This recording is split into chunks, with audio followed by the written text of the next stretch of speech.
வணக்கம் நண்பர்களே, இன்றைய ராசி பலன்களை இந்த பதிவில் பார்க்கலாம். இன்று செப்டம்பர் மாதம் 12ஆம் தேதி 2025, இன்றைய கிழமை வெள்ளிக்கிழமை. இன்று கோச்சாரத்தில் சந்திரன் அதிகமான மாற்றங்களை அடைய இருக்கிறார். காலையில் தொடங்கும் பொழுது மேஷ ராசிக்குள் பரணி நட்சத்திரத்தில் செல்லக்கூடிய நிலை இருக்கிறது. 11:51 பரணி முழுவதையும் கடந்து கிருத்திகை 1ஆம் பாதத்திற்கு மாற்றம் அடைய இருக்கிறார். மேஷ ராசிக்குள்ளேயே கிருத்திகை 1ஆம் பாதத்தை மாலை 5:30 முழுவதுமாக கடந்து மாலை 5:30 ரிஷப ராசிக்கு சந்திரன் மாறக்கூடிய நிலை இருக்கிறது. இதுதான் இன்றைய கோச்சார சந்திரனுடைய அமைப்பு. இந்த அமைப்பின்படி மேஷம் முதல் மீனம் வரை 12 ராசிகளுக்குடைய பலன்களை சுருக்கமாக பார்க்கலாம். முதலில் மேஷ ராசி நண்பர்களுக்கு இன்று பரணி கிருத்திகை 2 நட்சத்திரங்களுமே இவங்களுக்கு அற்புதமான ஒரு வீட்டிற்கு தேவையான விஷயங்களை சுபவிரியங்களாக வாங்கி கொள்ளக்கூடிய ஒரு நல்ல நிலை. தொடர்ந்து இவங்களுக்கு விரயங்கள் விரட்டி கொண்டே இருக்கிறது அப்படின்னு சொல்லலாம்.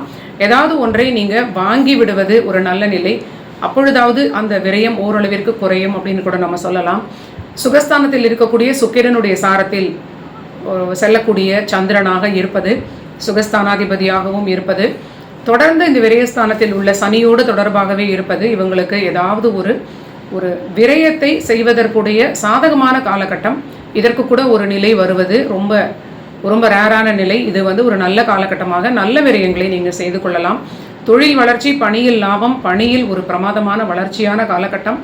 நீண்ட நாட்களுக்கு பின்னர் வெளியூர் வெளிநாடு கிடைக்காதவர்களுக்கு கூட இப்பொழுது கடல் கடந்து செல்லக்கூடிய ஒரு நல்ல நிலை. இந்த சுக்கிரன் அமர்வு கடகத்தில் இருப்பது இவங்களுக்கு ஒரு நல்ல பலன்களை கொடுக்கக்கூடிய நல்ல நிலை. ஆனால் தொடர்ந்து இவங்களுக்கு விரயங்களில் சற்று கண்காணிப்பாக இருப்பது ஒரு பாதுகாப்பை கொடுக்கும். ஆரோக்கியத்தில் கொஞ்சம் அக்கறையாக இருப்பது ரொம்ப நல்ல நிலை. தொடர்ந்து இவங்களுக்கு பணிச்சுமை இருப்பது மேஷத்திற்கு ஒரு பழகாத விஷயம். அப்படிங்கிறதுனால கொஞ்சம் நீங்கள் அதற்கு பழகி கொள்வதற்கு முயற்சி செய்வது நன்மை. அடுத்தது ரிஷபராசிக்கு பார்க்கலாம். ரிஷபராசிக்கு இன்று மாலை 5:30 தான் ராசிக்குள்ளே அவர் வரப்போகிறார். அதுவரை அவர் விரைய சந்திரன். அவர் பரணி கிருத்திகை 2 நட்சத்திரங்களில் சென்றாலும் உங்களுக்கு முயற்சிகளுக்கெல்லாம் வெற்றி கிடைக்கக்கூடிய நல்ல நிலை. முக்கியமாக தொழில் பணி ரொம்ப பிஸியாகவே இருக்கக்கூடிய நிலையாகவே காட்டுகிறது. சனி கிரகம் கும்பத்தில் ஆட்சி பெற்ற காலத்திலிருந்தே இவங்களுக்கு மிகுந்த பணிச்சுமை, அதற்கு தகுந்த நல்ல ஒரு உயர்வான நிலையாகவும் இவர்களுக்கு இருப்பது ஒரு மகிழ்ச்சியான நிலை. இப்பொழுது இருக்கக்கூடிய காலகட்டத்தில் இன்றைய கோச்சார நிலைக்கும் இவங்களுக்கு பணி தொடர்பான விஷயங்கள், உத்தியோகத்திற்காக சிலர் வெளியூர் வெளிநாடு பிரயாணங்கள், இல்லைனா உள்ளூர்லேயே ஒரு ஷார்ட் ட்ராவல்ஸ் ஏற்படக்கூடிய நிலையாக அதிகம் ஏற்படும். இதனால் இவங்களுக்கு கொஞ்சம் ஓய்வெடுப்பதற்கு அதிக முக்கியத்துவம் கொடுக்க வேண்டும். சுக்கிரன் அமர்வு பார்த்தீங்கன்னா ராசிநாதனாக இருக்கக்கூடிய சுக்கிரன் 6ஆம் அதிபதியாகவும் இருப்பது, கடன்கள் வாங்கக்கூடிய நண்பர்கள் கொஞ்சம் எச்சரிக்கையாக இருப்பது, இல்லைனா கொஞ்சம் பட்ஜெட் உங்களுக்கு அதிகப்படுத்தக்கூடிய வாய்ப்பாக இருக்கும். இது வாழ்க்கை துணை வகையிலும் கொஞ்சம் நீங்கள் உங்களுடைய கருத்துக்கள் அவங்களுக்கு சில ஒப்புதல் இல்லாத நிலை போல இருக்கலாம். தொடர்ந்து அனுசரிப்பது நல்ல பலன்களை கொடுக்கும்.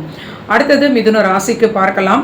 மிதுன ராசிக்கு மாலை 5:30 வரை லாபஸ்தான சந்திரனாக இருக்கிறார்.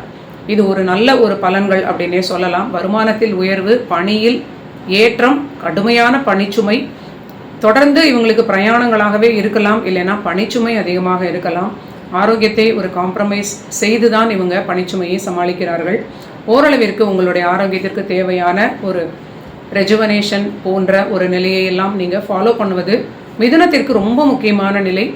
6க்குடைய செவ்வாய் கடந்த பல நாட்களாக சுகஸ்தானத்தில் இருப்பது, சுகத்தை காம்ப்ரமைஸ் செய்து தான் நீங்கள் பணியை ஃபினிஷ் பண்ணக்கூடிய நிலையாக காட்டுகிறது. ஆனால் உங்களுக்கு பொருளாதார ஏற்றம், குடும்பத்தில் சுப நிகழ்ச்சிகள், மகிழ்ச்சி, நிம்மதி, உற்சாகம், இப்படி நிறைய நன்மைகளும் உங்களுக்கு சுக்கிரனால் ஏற்படக்கூடிய நிலை.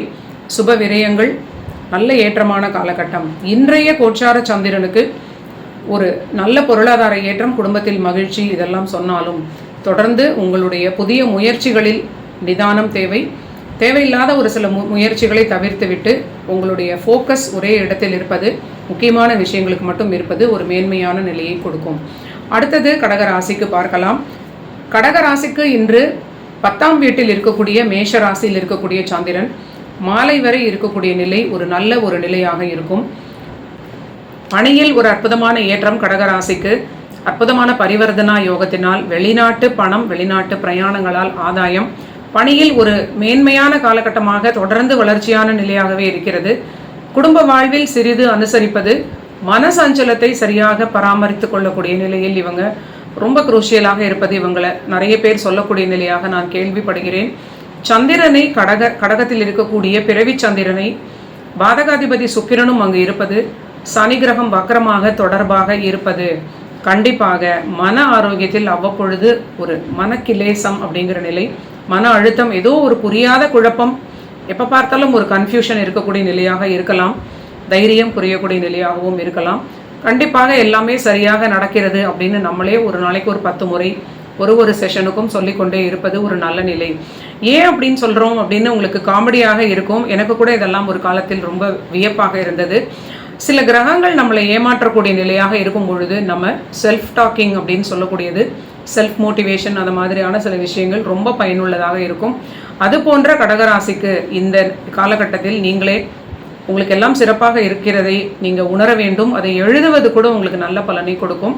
ஸோ இது உங்களை மன அழுத்தத்தை தவிர்க்கக்கூடிய ஒரு நல்ல பலனாக இன்று உங்களுக்கு ஒரு பாதுகாப்பை கொடுக்கலாம். கோச்சார சந்திரன் செல்லக்கூடிய நிலைகள் எல்லாமே பொருளாதாரம், வருமானம், பணிக்கு ஏற்றமாக இருந்தாலும் குடும்ப வாழ்வில் இருக்கக்கூடிய 2இல் உள்ள கேது கிரகம் பேச்சில் நிதானமாக இருக்க வேண்டும். ஏதாவது ஒரு கோபத்தில் இல்லை ஏதாவது ஒரு குழப்பத்தில் எதையாவது டப்புன்னு நீங்கள் பேசிவிடக்கூடாது.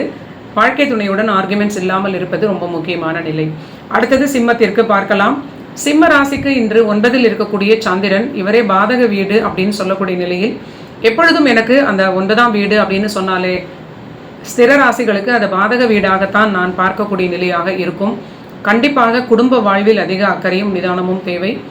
பேச்சில் நிதானம், குடும்ப வாழ்வில் அதிக ஒரு அக்கறை, விட்டு கொடுக்கக்கூடிய நிலை, இதெல்லாம் ரொம்ப முக்கியம். விரயங்களில் சற்று கவனமாக இருக்க வேண்டும்.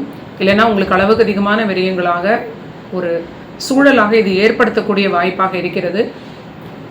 ஒரு பிரயாணங்களாக இருந்தாலும் ஒரு தேவையில்லாத பிரயாணம் ஒரு விஷயத்தை முடிப்பதற்கு 2-3 விஷயங்களாக அலைச்சலை கொடுக்கக்கூடிய நிலையாகவும் இன்று இருக்கலாம்.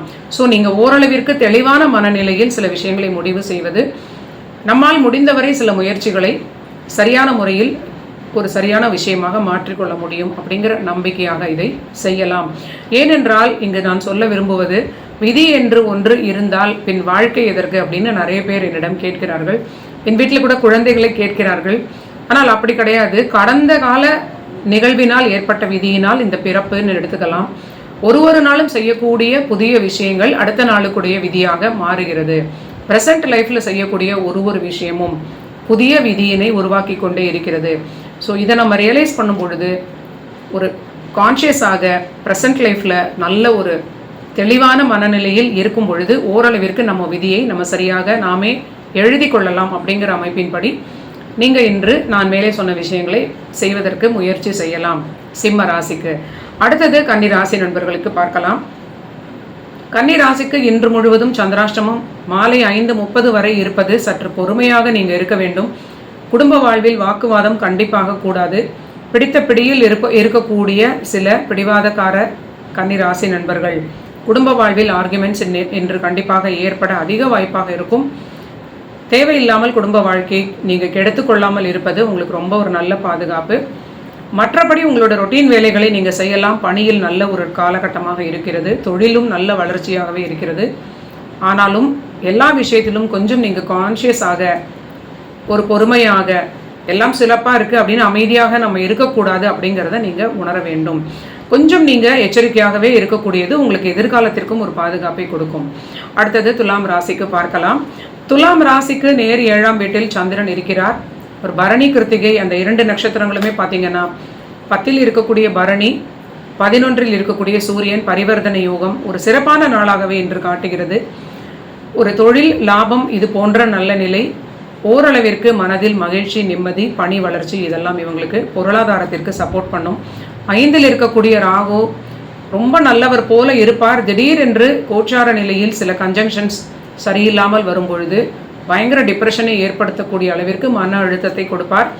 கண்டிப்பாக நீங்கள் குலதெய்வ வழிபாடு இல்லைன்னா காவல் தெய்வ வழிபாடு, பெண் தெய்வ வழிபாடு, காவல் தெய்வங்களே பார்த்திங்கன்னா காளி போன்ற, துர்கை, காளி இது போன்ற ஒரு ஒரு பெண் தெய்வத்திலேயே உங்களுக்கு காவல் தெய்வமாக இருப்பார்கள் இல்லையா, அந்த மாதிரியான வழிபாடு செய்வது ஒரு பெரிய பாதுகாப்பை கொடுக்கும். நீங்கள் செய்து பாருங்கள், ஒரு நல்ல ஒரு பலன் உங்களுக்கு கொடுக்கும்.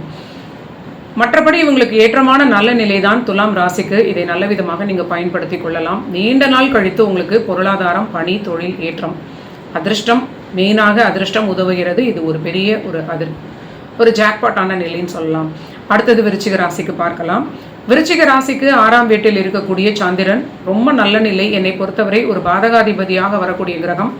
மறைவது அப்படிங்கிறது ஒரு நல்ல நிலையாகவே எடுத்துக்கொள்ளலாம். பணியில் வளர்ச்சி, பணியில் ஒரு நீண்ட நாள் விருப்பங்கள், வெளியூர் வெளிநாடு பிரயாணங்களான விஷயங்களுக்காக ஒரு நல்ல நிலையாக இன்று சில நிகழ்வுகள் நடக்கலாம். தொடர்ந்து செவ்வாய் லாபஸ்தானத்தில் இருப்பது ஏற்றம் அப்படின்னு சொன்னாலும் அங்கு அவர் நட்பான வீடு இல்லை. அங்கு புதன் வீட்டில் அவர் ஏதோ ஒரு சிக்கலாக இருக்கிறார். ஒரு டிஸ்கம்ஃபர்ட் போல நிலை இருப்பதை நீங்கள் மறக்கக்கூடாது.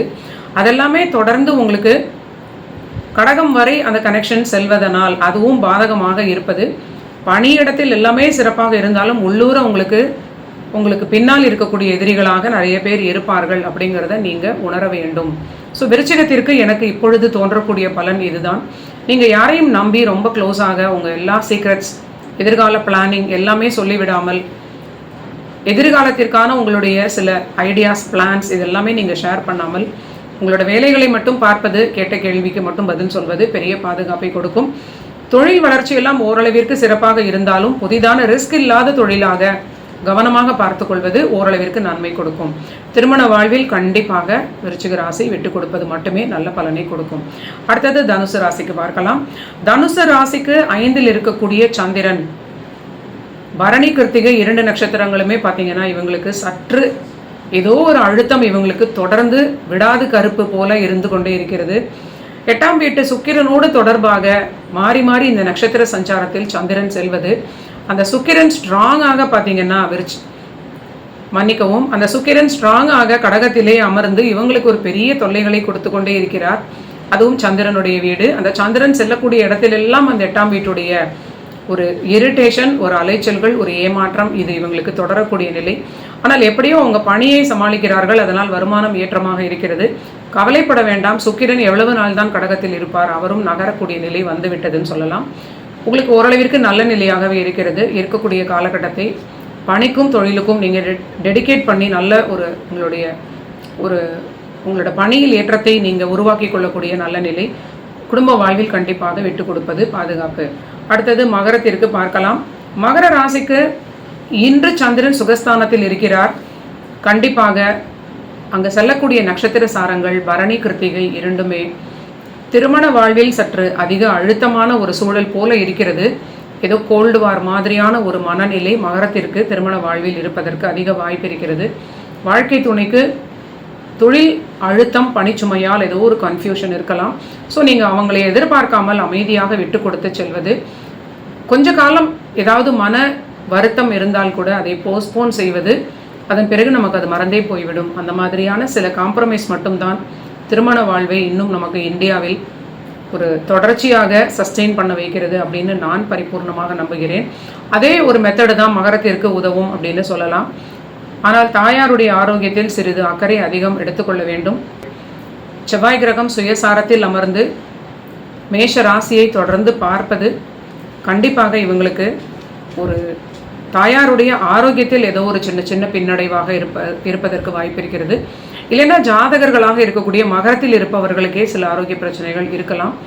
உடலில் இருக்கக்கூடிய இரத்த அழுத்தம் தொடர்பான விஷயங்கள் இதெல்லாம் சரியாக பார்த்து கொள்ள வேண்டும். குடும்ப வாழ்வில் வாக்குவாதம் இருக்கக்கூடாது. இது ஒன்று மட்டும் இவங்களுக்கு தொடர்ச்சியாக ராகு கேது மாற்றம் வரை இது ஒரு தாரக மந்திரமாக நீங்கள் எடுத்துக்கொள்ளலாம். ஓரளவிற்கு உணவில் சரியாக சாப்பிடுவது, ஓய்வெடுப்பது உங்களுக்கு நல்ல பலனை கொடுக்கும். அடுத்தது கும்பராசிக்கு பார்க்கலாம். கும்பராசிக்கு 3ஆம் வீட்டில் சந்திரன் இருந்து பரணி கிருத்திகையில் செல்லக்கூடிய இன்றைய நாள் பார்த்திங்கன்னா பணியில் நல்ல வளர்ச்சியாக இருக்கக்கூடிய காலகட்டம்.